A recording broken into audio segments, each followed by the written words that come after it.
Tabor is the last one, and there's interest by some other neighborhoods in adopting them as well, beyond our area. And some interest in having them be applicable to main streets more broadly. So they may just change their name to Main Streets Design. Right. So we have in our fiscal sponsorship packet, we have about $1,000 dedicated for the technical consultant. Okay. And so I wanted to flag that for people, that is below what we had originally budgeted for, because we did a lot of our work ourselves. Yeah. On phase 2, which was the adoption part, Yeah. which was hard, but we did it ourselves. Yeah. So originally that third phase of implementation was intended to be around $5,000. Okay. So we'll see what we can do, but we had always planned to work with the board to figure out what the scope of that effort would be as the city starts doing new design standards and guidelines citywide. We have an opportunity to actually have a real impact, because that's where the rubber hits the road. So we'd like to engage the board and the community in that discussion. So we need some time set aside for that. All right. And give me one quick. So we need time set aside for which particular thing? We could combine them. Okay. If we wanted to, that would Okay. maybe make sense. Okay. But we'd like to make sure that there's an opportunity to discuss. And I just want to see if anybody has any questions. It's a big effort that we've been doing. So. Fair enough. Go for it. Any questions? All right. Well, if you need anything more, we will have a break, and so feel free to grab Heather. And the Division Design Initiative stuff is also on the website. If you want to reach out because you have an idea later, you can certainly do so there. All right. Thank you, Heather. All right. Hi. Hi. I'm Mark. Hi, Mark. I live about a couple blocks away, 34th and Clinton over here. And Yep. we're having a reception to celebrate a new heritage tree on Saturday, December 1st at 10 a.m. in the morning. And that's the same morning that Friends of Trees are planting, but we invite anybody to come by. The city's gonna be installing the plaque, and we're gonna have a little reception with some refreshments, so you're welcome to come by and celebrate with us. Can I leave some flyers? Please do. by the door? Yes. So what's that the one Many hours? What's that? Hours? Hours, it's 10 a.m. in the morning. Okay. Is that their mark? Yeah. Yeah. No, this is behind the tree is a boulevard cypress, the new tree, but it's behind the catalpa tree, which is already a heritage tree. Where is this? 34th and Clinton? This is on your property? Yes, Oh, it's another one? another one, Wow. another one behind the catalpa. What is it? It's a boulevard cypress, Oh, and the city's going to be installing the plaque at 10 a.m. on Saturday, December 1st, and we're gonna have a little reception there. Excellent. Can you pronounce Think- its Latin name? No, progressive. yeah. Sorry. Chambio Sapara Spicifara. Anyway, I'll put these right in the back. everybody's table. welcome to Alright. come by and check it out. Even the people planting trees are welcome to come by if they'd like to, for Alright. refreshments. Cool. Thanks, Mark. Appreciate it. Any other local to the neighborhood announcements? Alan was first, and then I'll go to you, Molly. Alan? Okay, 2 committee reports is on liquor licensing. We had our second formal good neighbor agreement last Wednesday with Chapel Hill owner and some neighbors, and Kenny Williams, the director of livability, and the OLCC inspectors. This is something we've been doing all summer long. I think the RNA voted in June to take a position of non-opposition conditioned upon the parties entering into a good neighbor agreement. So I've been working with the neighbors all summer long and the owner. Chapel Hill is at 43rd and Hawthorne. It's a full-on DJ club, so it's different than any other bars in the area. And at first, the neighbors were up in arms, but over the summer and working with the neighbors, we've really worked things out. So the parties are really getting along well now. So I think next month, we'll have a draft good neighbor agreement. I'll present to the board, and the board can decide whether to sign off on or suggest changes. But the neighbors and Chapel Hill are now in a good spot. Just getting together to talk is all it takes. And second, Soulcrest Park, even though the rains have come in and the transient problem has really taken care of itself, after our June letter to the city talking about some very serious incidences going on, parks and the police have really stepped up their response times. So even though there have been ongoing homeless camps there, now all it takes is a phone call or two, or reporting to a website, and within a day or two, the camp has been cleaned up. Police have been very responsive, so things are getting better there. The parks took away, I think it's parks, but they got rid of the dirty, really dirty outhouse next to the ball field, which has become pretty much a closet for people to take drugs in. And there was a storage box in the northwest corner of the park. That parks, we worked with Parks and the pesticide-free park program to get rid of that big box to take away a hiding spot. So, and with the wet weather, things have really calmed down at the park. Thank you. I had no idea how to spell that. All right. Excuse me. I'm learning how to spell Southern Catalpa. I had no idea. So Bonnie would have known. I could have consulted her afterwards. So thank you, Mark. Appreciate it. Thanks, Ellen. All right, Alan. Thank you. Sorry, Al. So, okay, just real quick to kind of follow up there. So they got rid of the dirty outhouse. They got rid of a big storage box that were both providing kind of hiding places, and then that's really helped clean up the park along with the stepped up response times. Excellent. All right. So we've got Molly, then Doug. Go for it. Wednesday morning at 30th and Pine, the site where Mulugeta Sarad, an Ethiopian man who was murdered 30 years ago, where he was killed. 9 a.m. Wednesday morning, sign caps that honor him and his life will be unveiled. The sign caps were a partnership between Southeast Uplift and Urban League, and there will be a short ceremony at 9 o'clock to about 9:30. If anybody would like to come be a part of that together.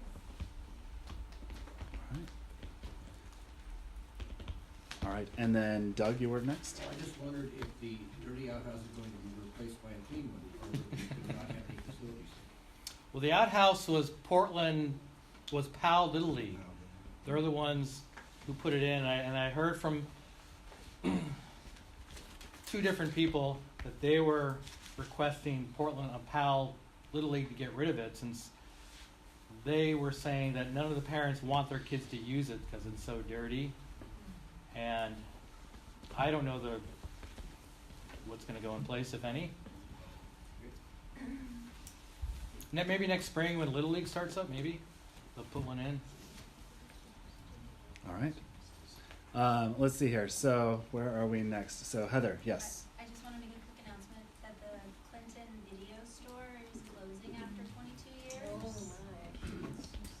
And so they're having like a flyer sale kind of, and then there's going to be a party celebration. They're going to show a film. I think it's 1 to 3 at the Clinton Theater. So on this coming Sunday. Okay. All right. Thank you. I've got one. I met with some leaders from some of the other chairs from Hosford Abernathy, from Richmond, well, that's me, and then Brooklyn neighborhood, and Creston Kenilworth. All of us have been very interested about PAL. It's been a relatively neglected street. There's been multiple initiatives in the past to try to do something and get something a little bit better. We're going to kick that off again.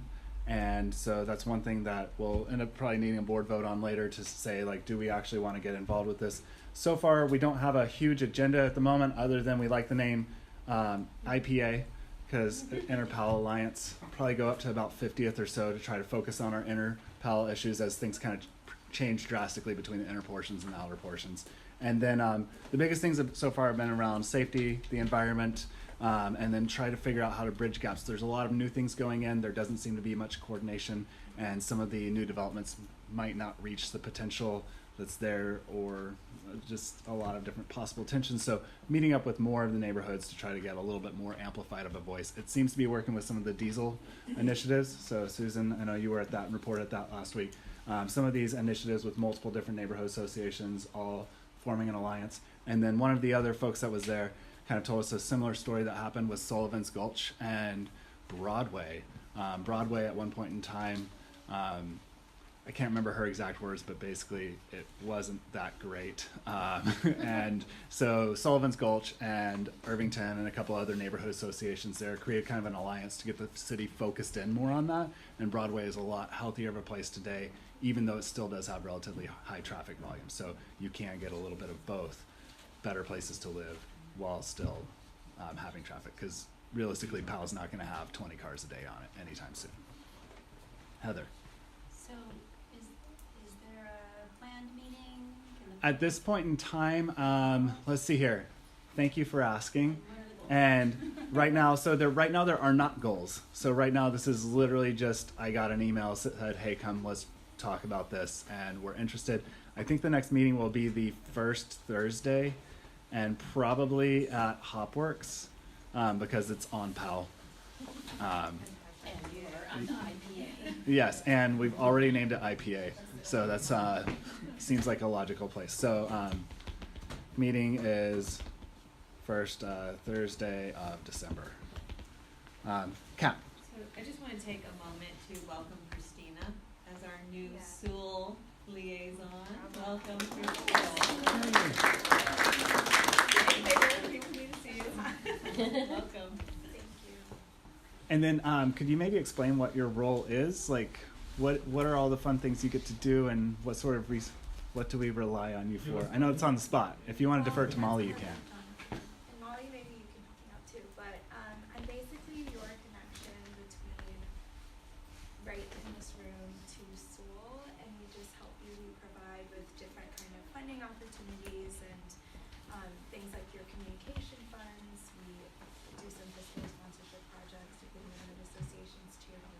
And if you have any questions, needing an objective weigh in, I can help with that too. Forgetting anything? Yeah, Christina's great. She's going to be a terrific resource for you.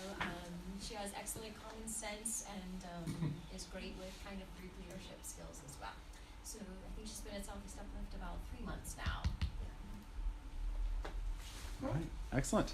Well, thank you for bringing her in. We gave her the hard job. She did get a hard job. I'm happy to be here. Did Moose trade off with you or something? All right. So, all right, I'm going to go ahead and close up. We've still got a lot of different things to discuss for right now. So if you do have any other announcements, feel free to raise your hand during the break and get people to surround you and tell them about things. Just like Alan's doing. What do you got?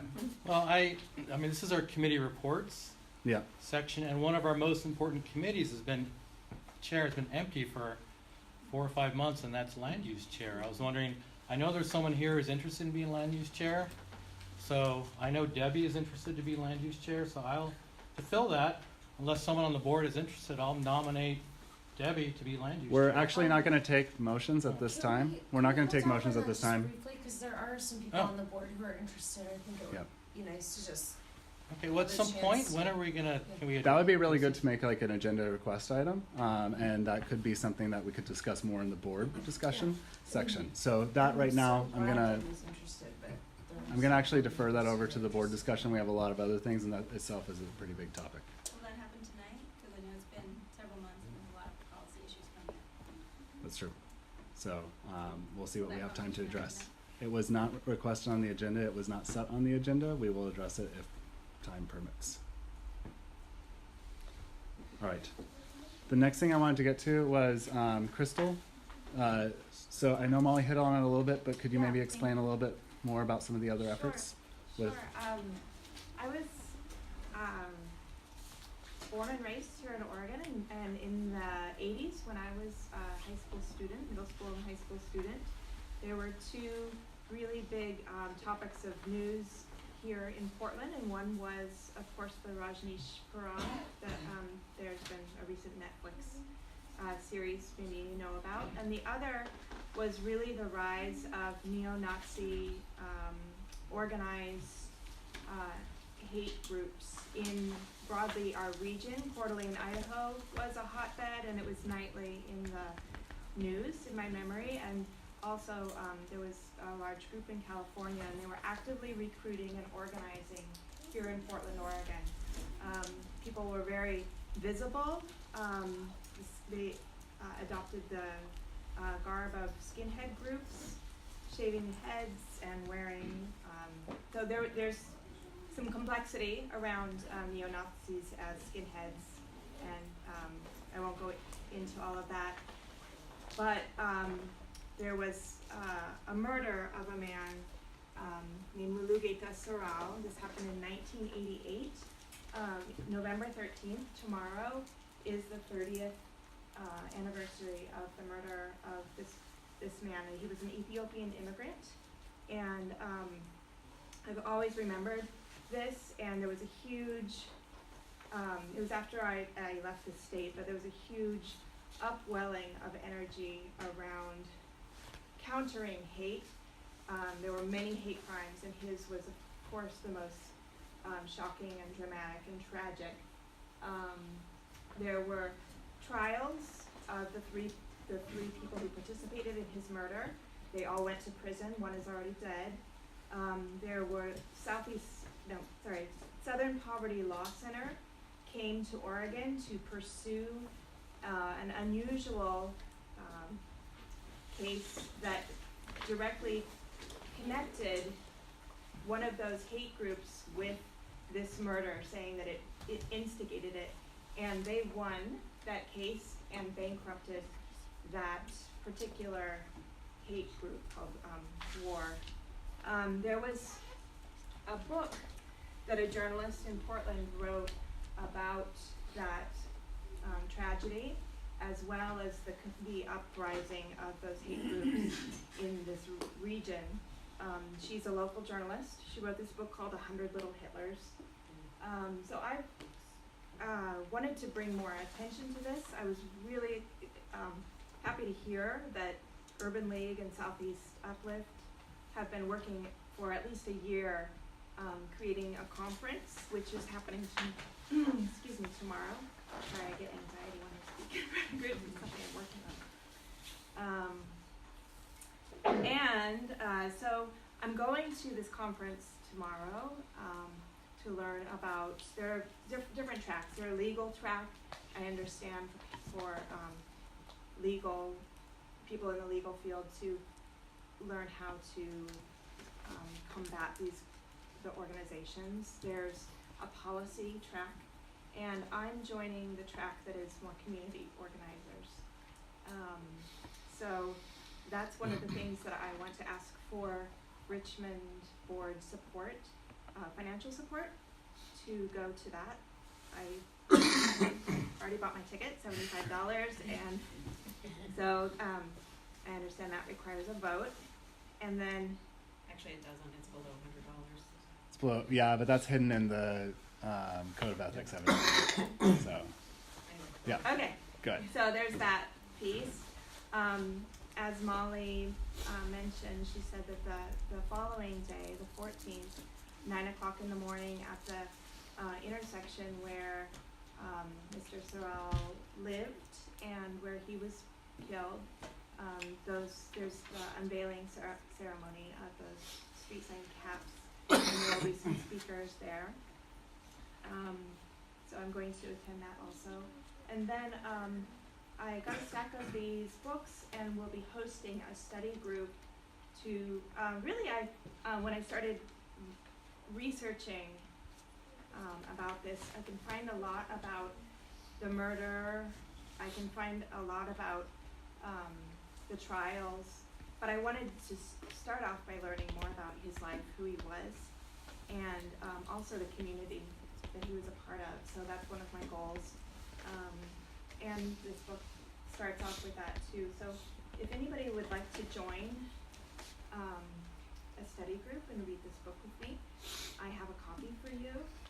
And December 16th, which is a Sunday, from 4 to 6 o'clock. We are going to meet in the Southeast Uplift offices and talk about this. So this is, let's see, Willamette Week had a cover article last week. You can find all of this online, talking more about the incident. There was also an interview with his uncle who brought Mr. Sorrell to the United States. He lives in California, and his name is Engadal Berhanu. And I wanted to highlight his uncle's mission. He says he wants as many people as possible to know about him and to know who he was. And so I think that I can support that in some way. I can be here tonight saying his name. I can go to other neighborhood associations and do that similarly. And then, sorry. My plan is to apply for a grant through Southeast Uplift and do something to amplify his uncle's mission so that more people know about him. And I'm still in the learning phase, and that's why I'm going to this conference, really to talk to people, to listen and hear concerns and hear how I can best make a supportive impact. So if you're interested in participating again in study group and maybe over a longer term in supporting a project. Thank you, Crystal. Thanks for listening.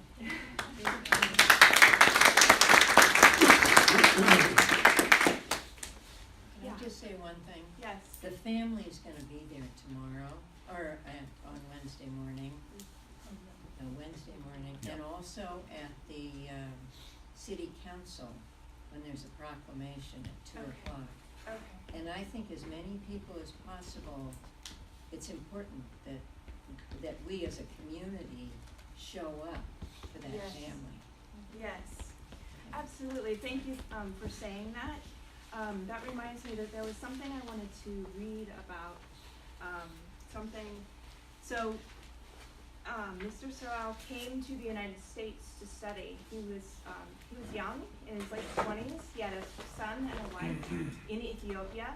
Ethiopia was in the middle of a civil war, very brutal, and he came here for opportunity, obviously. But there was, of course, there were many tragedies. His mother died when he was 10 years old. There were other funerals that he went to, and his uncle said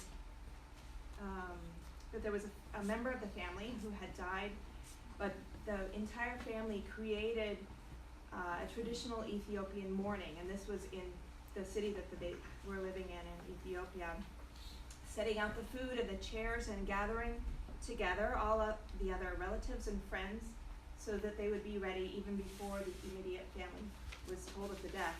A few days later, as they were leaving the city to go home to their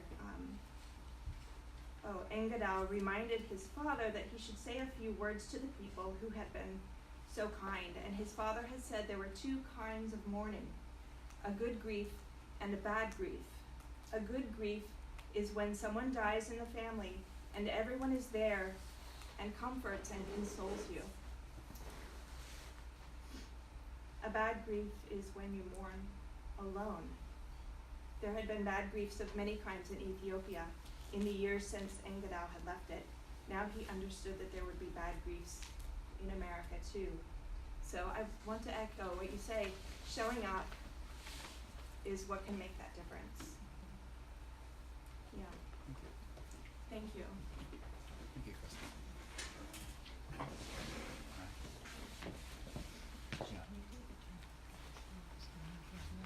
Yeah, I think we can do that. So, all right. One of the things I wanted to briefly touch on was a follow-up to October's meeting. In October's meeting, we had something called a moving forward workshop.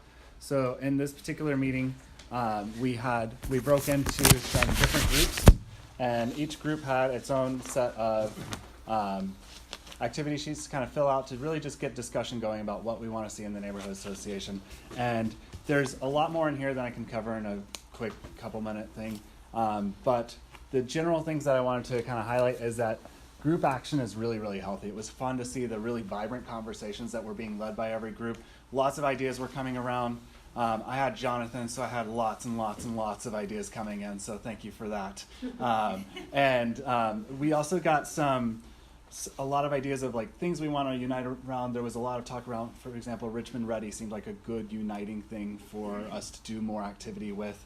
And kind of that general sense, one of the things that was recommended was to take a little step and reach out to some other neighborhood associations. So one of the things that came up is, like in my particular group, one of the people said that, hey, why don't you check out how the Sunnyside neighborhood and the Crest and Kenilworth neighborhoods are doing their newsletters. And so I didn't even know that they'd be good resources to reach out to, and I reached out to them and found out they're using a different printer than we are. And just by using a different printer, just by reaching out, we're possibly going to save about $2,100 a year, pending a board vote later. Board, if you don't want to save money, you can vote against it. So we're going to potentially save $2,100 a year just by talking with people. And not only that, Sunnyside had a really great method. We're not actually delivering all of the newsletters that we would want to.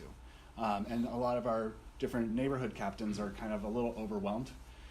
So they gave us some good ideas of how to get more people out, to maybe slip some little flyers and saying like, hey, your neighborhood needs somebody. And so if you're interested in delivering newsletters, you should talk to, who are we talking to now? Jonathan? Rob? Jonathan? Both. Talk to either one of these fine fellows if you're interested in delivering newsletters. And that's just one of the little things. And in general, I want to take some more actions to have big, healthy community input as much as possible. So, all right. So, I have a question on that. yes. So at the last meeting, I asked in the announcement section about land, and you said we would decide it in the moving forward discussion. So I'm curious, what kind of feedback did you get from the three groups about pushing forward with the land committee? And the reason that I'm so concerned about it is that I got a notice as a neighbor that there will be a demolition in my block. And the first organization that it points us to is your neighborhood association. Okay. So neighbors are still being told to go to your neighborhood association about land issues. Right. And so I think it's really important that we move forward. I mean, that is the moving forward part, right? Is that we move Right. forward on land. So I'm curious what kind of feedback you got. So the feedback in general was that everybody liked all of our committees and wants to keep all our meeting dates at the exact same time. So, which is an interesting sample because it's also the people that showed up at that time. So overall, there's no committees we're looking to strike at this particular point in time. As far as the land use and transportation chair, that is something that is not on the agenda tonight to address, but it sounds like that is something that we very much need to get up and running soon. So pending time, we'll discuss it more at the end of the meeting. So, Molly. Just add, you could also call Leah Fisher at Southeast Uplift if there's not a neighborhood person. She's available to provide assistance, at least in the interim. Yeah. And on an ongoing basis.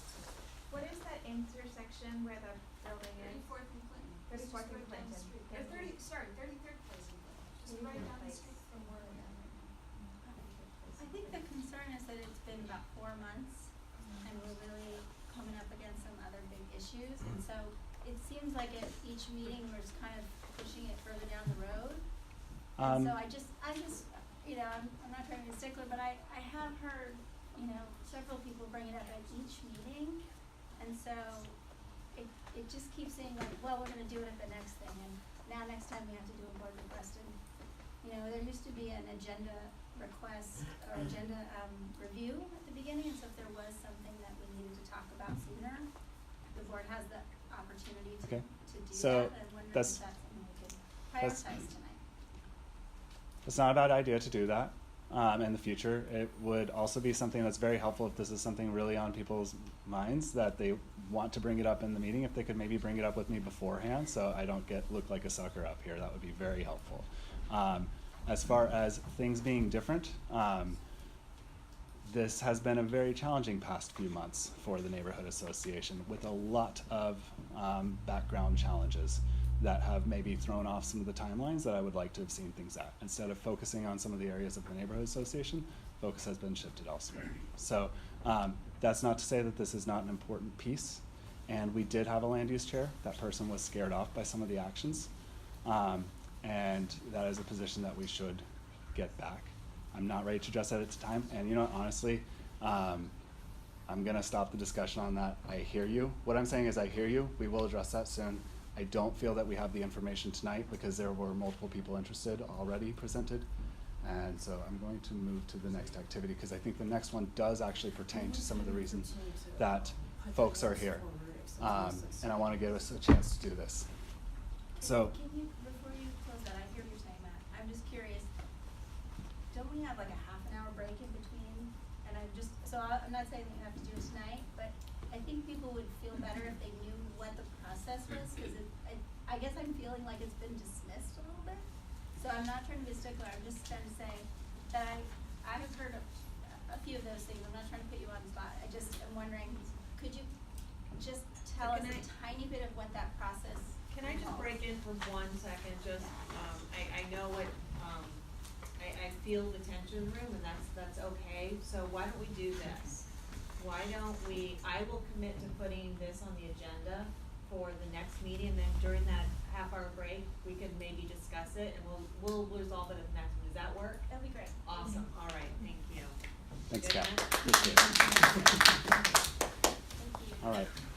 So the next thing is the area parking permit program. Raise your hand if you're here for that. All right, so cool, a couple folks. All right, so just to give you a quick overview, there is the area parking pilot.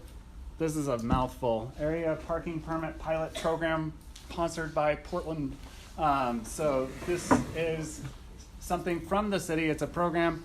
The general idea here is that there would be some sort of, the city would look at the top areas that have lots and lots of complaints about parking, and then they would basically go through those top areas and say, look at 2 at a time. It was first North Mississippi and Southeast Hawthorne, and they were the most crowded, and they would basically say, like, are you interested? And give an opportunity for the neighbors in that area to vote to either create a parking permit program or to not create a parking permit program. There are a lot of tools. Unfortunately, we were not able to have somebody from PBOT come today because of it being a holiday, which thanks, Sewell, for stepping up even on a holiday for us. I appreciate it. So some of the other bureaus weren't able to make it out today, and we have to have our meeting on the second Monday, which happened to be Veterans Day in November. So those areas, neighborhood associations reached out. They then, based off of neighborhood associations and other groups, reached out, and if there was a lot of parking issues, then they allowed a ballot to be sent out to everybody. And as far as what that ended up looking like for our neighborhood association, if you actually look on the Richmond website, you can actually see a letter that we sent to the city. This here was sent on in April, and basically looked at the proposed boundaries, which is everywhere in green was the original proposed boundary. And it basically covers, so you can kind of see it covers division from about 29th or 28th all the way out to about 43rd or so, and then up a block and down a block or 2. So that was the general proposal from the city. And then the concern for the neighborhood association at first was that those bounds might be a little too high if there's not really a lot of parking issues up in this area. So if you draw those bounds in a little bit more, it could actually only affect the people that are interested in it, which tend to be those in areas that have more parking challenges. So based off of that letter, it's one that we sent out. They also requested instead to do something that was part of the Hawthorne neighborhood. They originally recommended just the north side of Hawthorne, and then it ended up being proposed from the north and south side of Hawthorne. That ended up failing. Not even half the people sent back their ballots, and so the city kind of wanted to regroup a little bit and see what else to do. So with that, they gave us a little bit of additional information. They gave us a little heat map here. So this is the information that we've received from the city regarding what the percentage is. So you're basically going to see the percentage being 1 is every single available street parking spot is already full, and then 0 is every single street parking spot is completely empty. So orange, anything orange or worse is considered to be pretty bad. You're probably not finding anything on that block. Anything less than orange is probably okay. You can still find parking on your block. It just might not be in front of your house. So the general rundown of this shows that, sorry, it's zooming out on me. Can't even see what street that is. What street? So, okay, the streets here are basically, you've got 28th, and this is a long division here. And then moving down to, this is Cesar Chavez. So your busiest areas are really going to be, and I'm sorry, I can't see this super well. So it looks like about 36th until about 30th is really your big stretch where things are overall pretty bad for parking in the Richmond neighborhood. And then down 1 block, they didn't measure past here, and up 1 block, and they didn't measure past here. So this is some of the new information that we've gotten from the city regarding what the overall parking concerns are. And then we can actually see, for example, over here, we can see on this section from about 37th, 38th, Cesar Chavez, 41st, 43rd, the street parking is actually pretty open in those particular sections of the original proposed boundaries. So, Matt, Yes. I wasn't around for the No problem. Hawthorne pilot. Are the goals, is it more for business parking or residential parking? Can you give me just a little? That is actually a good question. So it would be at this particular point in time, they would be charging anybody that wanted, actually, you know what, they don't even have the program set up. So Okay. right now it's just saying, do you even want a program at all? But what are the goals? Do we even know what the goals are yet? That's a good question. It's So okay. It's okay. I'm probably not the best person to answer that. Is it for residents to have permitted parking? Yes. Or It's for people who come in? It's for residents to have permitted parking, and at this point in time, this is where it gets a little challenging. This is part of the reason I seem like I'm hemming and hawing. There is a series of tool sets that are available in the parking permit program pile.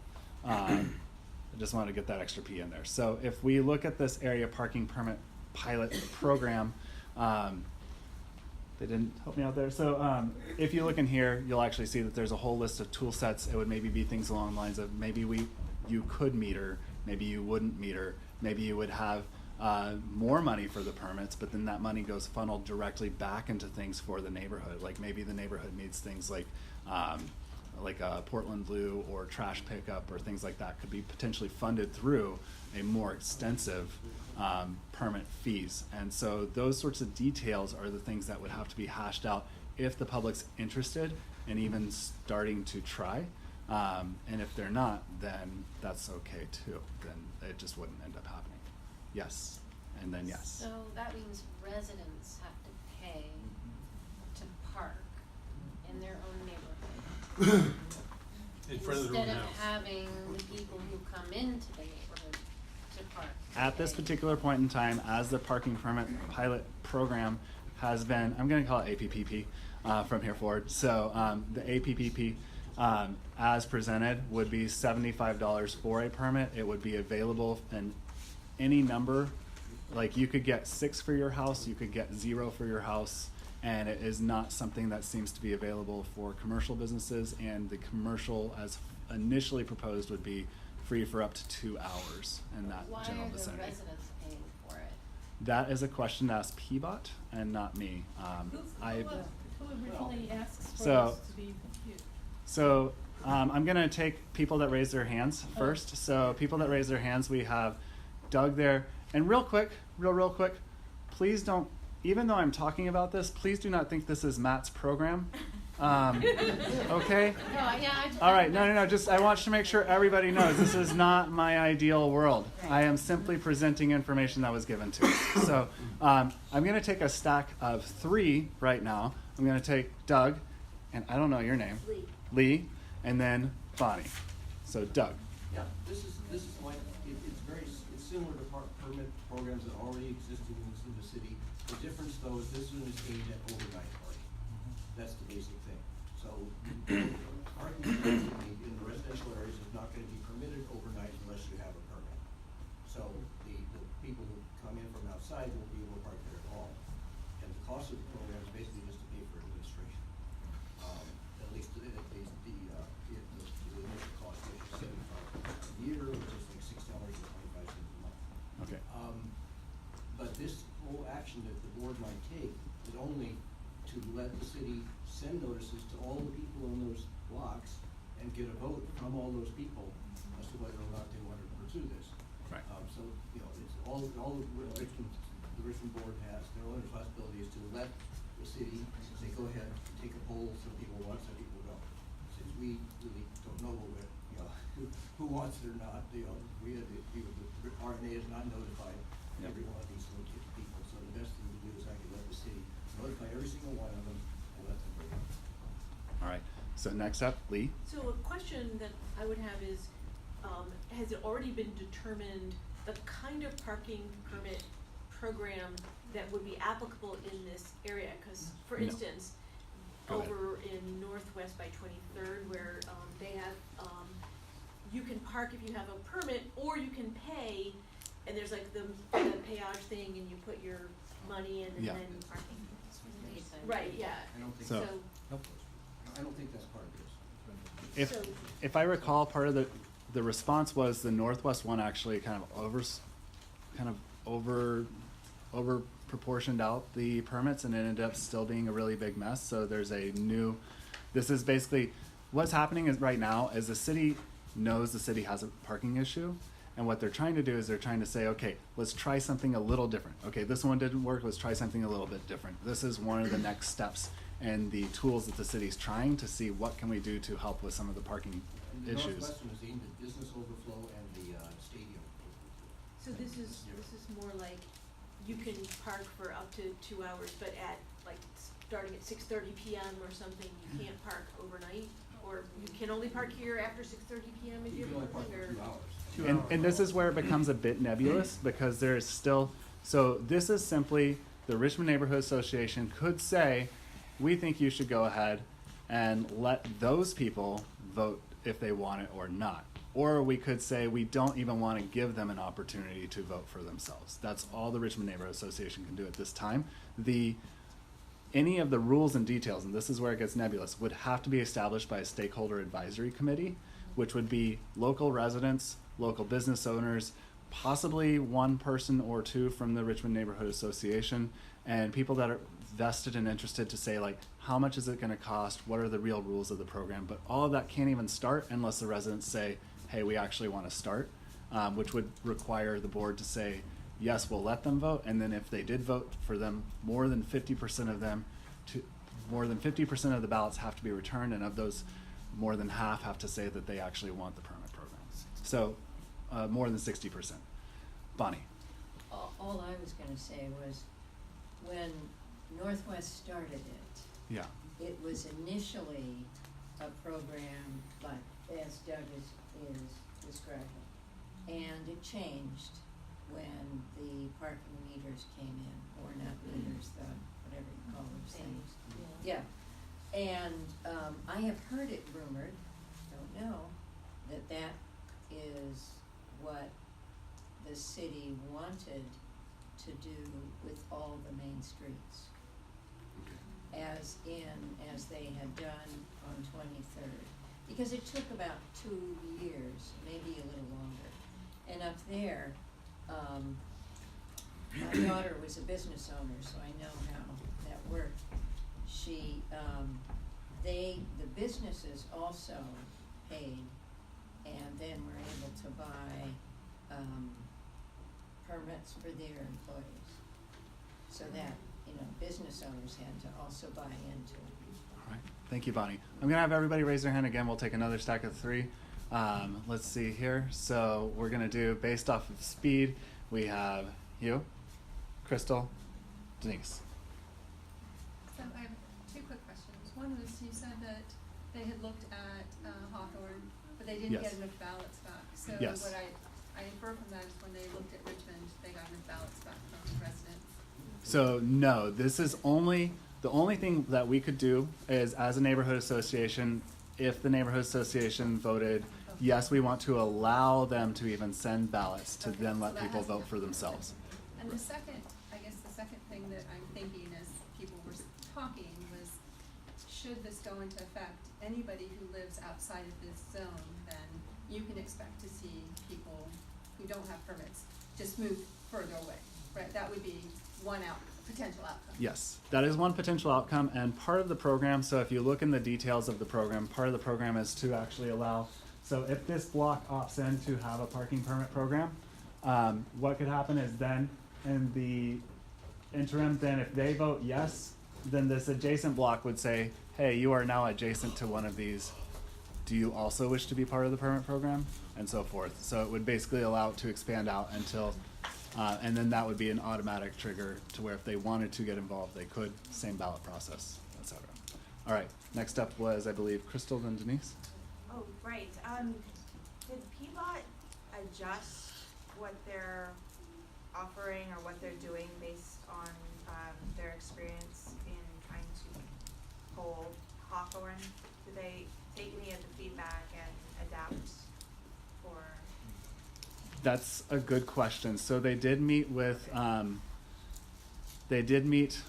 a couple of folks to try to see what could be done better, but I haven't honestly seen any big changes in the offerings because this offering was put together by a city council vote, so therefore that's the tools they have at this point in time.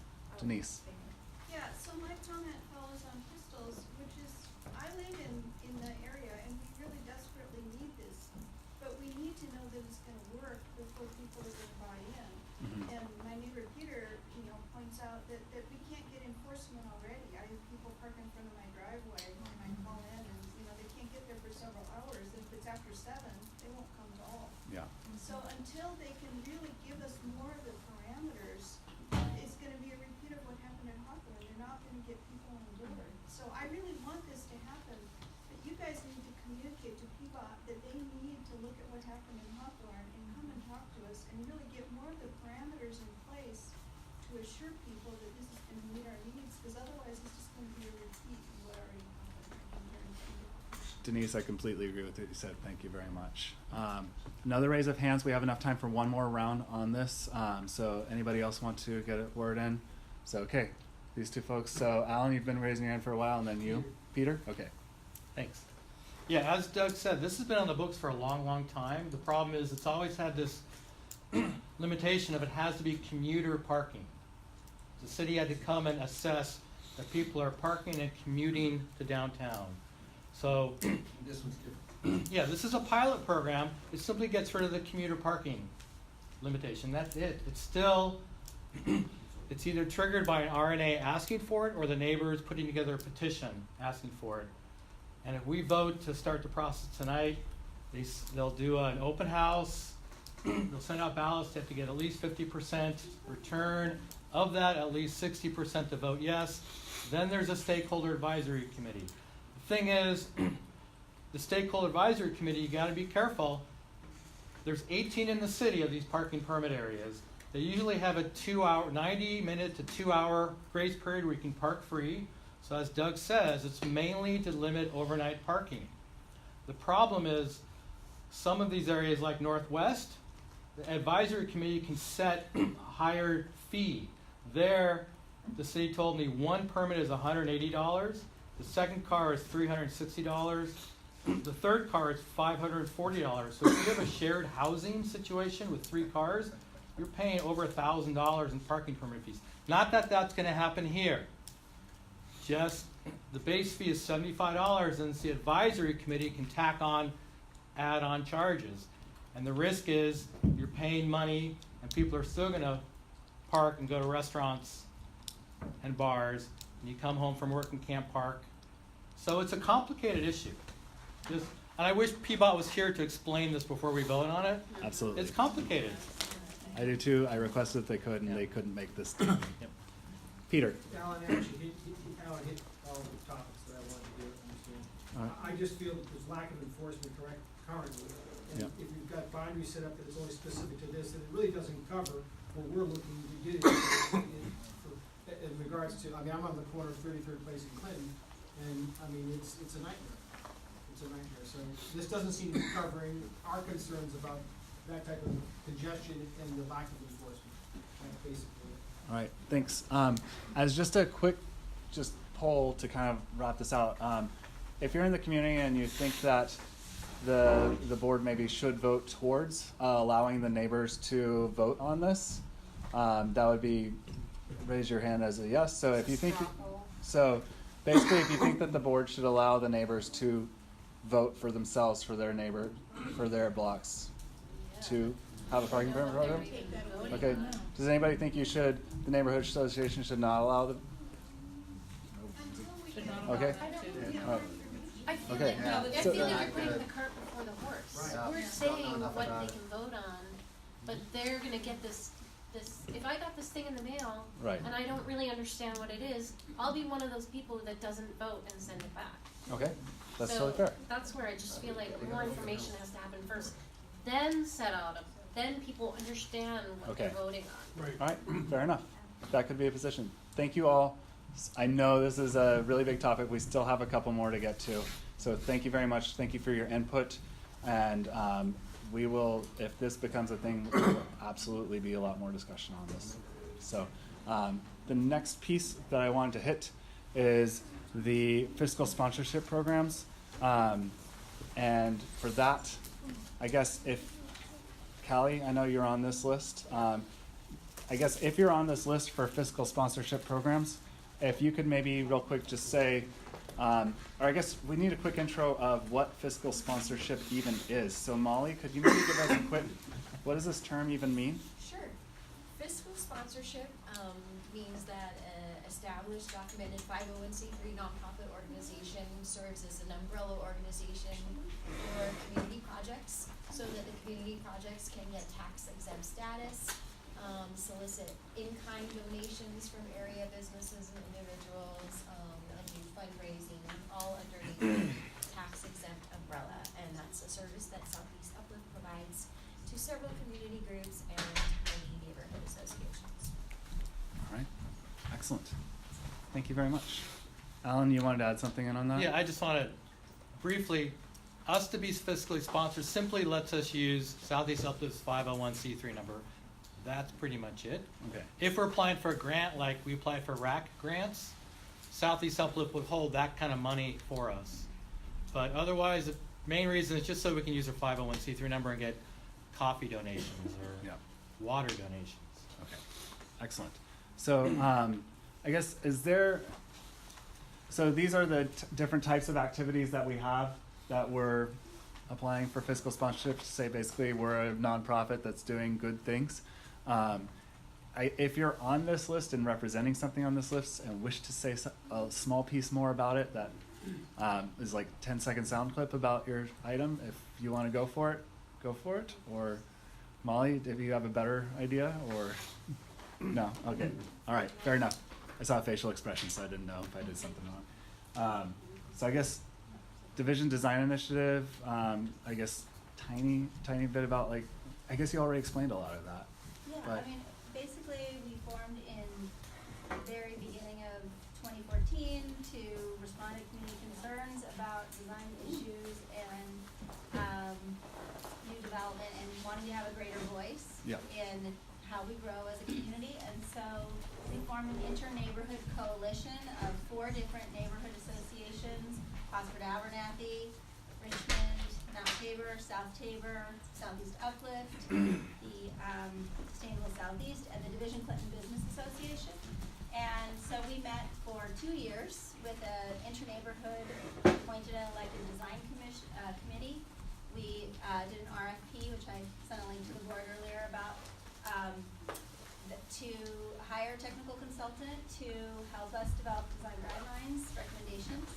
And then we did a ton of public outreach, surveys, events, and gather a lot of data and research to try to give you guys tools to respond to new development and help it mesh better, sort of density with sensitivity. And so now we're at the last stage of that. We're on phase 3, essentially, of implementation. And so this is really, as I mentioned, where the rubber hits the road. and where it starts to impact other streets like Powell and Hawthorne as the city starts developing their new standards and guidelines. So this is our final phase, and while we hope to kind of broaden our work, possibly maybe even become a main streets design initiative, not just a division design initiative, we still need your fiscal sponsorship to continue the good work until we're ready to make that leap. And we hope that you've seen a lot of good value from all the work we've done in the city. Cost them about $150,000 or more to do the Chinatown guidelines, and we did ours for $10,000 with thousands and thousands of dollars of community volunteer work. So those tools are here for you. Yeah. Those tools are here for you, and one of the important things that we're doing with this implementation phase is to start training you on how to use all these tools and make sure that people know about them and then help other neighborhoods. So the next big phase is to try to see if we can get our consultant back, if she's available. That would be our recommendation, but to work with the board on how we want to address the city policy around design standards. So how do we want to do that? Do we want to talk to people in the community and have another committee? So that's where we're at. Thank you. All right, graffiti litter cleanup. I think, Brian, you're usually kind of one of the go-tos, or? Well, All right. Alan is, All right, so it was Adam before, but he's not here anymore, so. Alan is, So, I think he's doing this in Colorado. okay, So yeah, the start out as tag busters, and we were doing every month cleanups, and then it evolved into a big summer event. Last year was June 16. This year we're looking at June 1st, and we partnered with many organizations. We have logo soup down here of all the many organizations, and it was a partnership with Sunnyside and Hand, and also many Outer East neighborhood associations: Foster Powell, Brentwood, Darlington, Mount Scott, Arleta. I can't read some of these, but so it was a 5 neighborhood event. So it was a great way for us to partner with other neighborhood associations. We partnered with Kink, with Metro, Solve. So getting fiscally sponsored simply lets us use the 50c3 number. We got water donations from Fred Meyer. We got coffee from Starbucks. And we got a lot of raffle prizes, which is a great thank you to all the volunteers, and it made it a fun event. And it encouraged people to come back to the church to drop off supplies. So it was very, very helpful. cool. All right, the redesign, replant of the Clinton Street traffic circles, that was a project. It's Well, one, it was or- an Yeah. application to PBOT for a PBOT grant. okay, 2 of us just thought that those traffic circles were underutilized mhm, and could be beautiful additions to the neighborhood, and we wanted to involve neighbors yeah, to help plant it, maintain them, and but it was not funded. is this something that you would like the Richmond Neighborhood Association to get involved with again and see if we can get it funded again? Yes, Or, I okay, think that would be good. all right, Yeah. thank you. Also, they become sightline problems if they Yeah. get too fuzzy. Absolutely, or get too many sofas in them, like 36 had recently. All right, Can I we- touch on that? yeah, if we can make it really fast though, really Yeah, fast. and that's the same thing that the 45th Avenue Public Right-of-Way Improvement Project is. Clinton Street and 45th Avenue Public was the PBOT grant. It's not coming up until the fall 2019. Okay, So we could vote on this today, and over the next 4 or 5 months, we can do a quick addendum to add this on. So 45th Avenue and Clinton doesn't become relevant until fall of 2019. So we don't have to approve Clinton today. okay, all right, fair enough. Spring cleanup, Jonathan's kind of you're the king of the spring cleanup. 10-second byline on it. how many of you have pumped up to clean up junk this May? And we're gonna get a couple people together, like we did before, early January, to meet, pick the date, pray for good weather. It's not raining. It'll probably be, it won't be Memorial Day. All right. And then we'll coordinate it all, and then we'll set out for volunteers. We always get plenty of volunteers. Yep. It's a popular event. It's actually kind of fun. And it's our major fundraiser for our organization here. Yep. And like I say, if you're not motivated, watch, what was that awful TV series about the people's junk your houses get totally full of junk. Orders. Hoarders. I'm thinking putting hoarders online, and putting it on the neighborhood thing, so people can look at one of those, then go down into their basement or their garage. That's a good That's a Because good I've done a idea. scientific Put it on the survey website. of people who have garages in the Richmond neighborhood. And I determined only 5% actually park their cars in their garages. And you know what the rest of them do. So this is an opportunity for people to Yep. get psychologically boosted to get junk, including myself, junk out of the basement. Oh, no, quite over. But there's also the plant sale and the Yeah. rubbish sale. They've all been doing quite well. And it's also a chance just to get together and have a good time. And we give refreshments and goodies, and everyone seems to enjoy it. All right. Thank So you, we'll be Jonathan. setting the date, we'll be getting the committee together, and then coordinating out, to asking for volunteers, various things. Yeah. I used to volunteer quite a bit before I became a, and I found, for me, the most therapeutic and enjoyable thing was throwing junk into the bins, Yep. especially after watching the news. Thank you, Jonathan. All right. Alan, can you beat that in brevity for the movie in the park and the work parties? The garden work party is simply so we can use the 501c3 to get donations of coffee and pizza. Sometimes I put in grant requests. So twice a year, Sewellcrest has a community garden party. Ivon, I don't know what they do over there, but they're in Richmond. Usually Might as well let them use it. Usually a potluck, Potluck. I think. All right. Excellent. The movie in the park is, in the past, we used to get prizes for a raffle. Yeah. We may or may not, but it allows us the opportunity to Okay. do that. Cool. Dr. Lizard? And then Richmond ready? Yeah, so, can I cut off something? Okay. We would need fiscal sponsorship, for a fundraiser, cause we would like to duplicate the Richmond schools water barrel sale. So we wanna provide 55-gallon water barrels during the Richmond cleanup sale, since there's a good amount of space there, makes sense. And we're gonna duplicate their system, and that's where when I had to fill this little fiscal sponsorship thing, it looks weird. But what we would do is, the way Richmond School did it is they got pre-orders ahead of time. So we would be pulling in money, and I'm not gonna keep it in my bank account, so we need to keep it at Southeast Uplift's bank account. And so we would get money for the sales, and then the sales would be cut off at a certain amount of time, then we know how many barrels to order, and then we provide the barrels at the day of the cleanup, and people come and pick them up. So that's our big one. We are hoping the money that we raise from that sale could help us stock the Southeast Tool Library with this, maybe pay for half of this drill, pay Yep. for the hoses, pay for the materials needed for these empowerment sets. Excellent. Thank you, Callie. Yep. And just a quick round of applause to everybody working so hard in the neighborhood. Great work, everybody.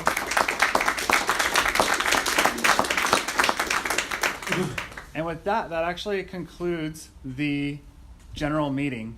So we're going to have a break. I originally said 30 minutes. We're only going to do a 15-minute break. And then we'll have a board meeting. You're welcome to stick around for that. That will be board discussion only, and it's going to involve all the things that are on the topic here. So I'll leave it up.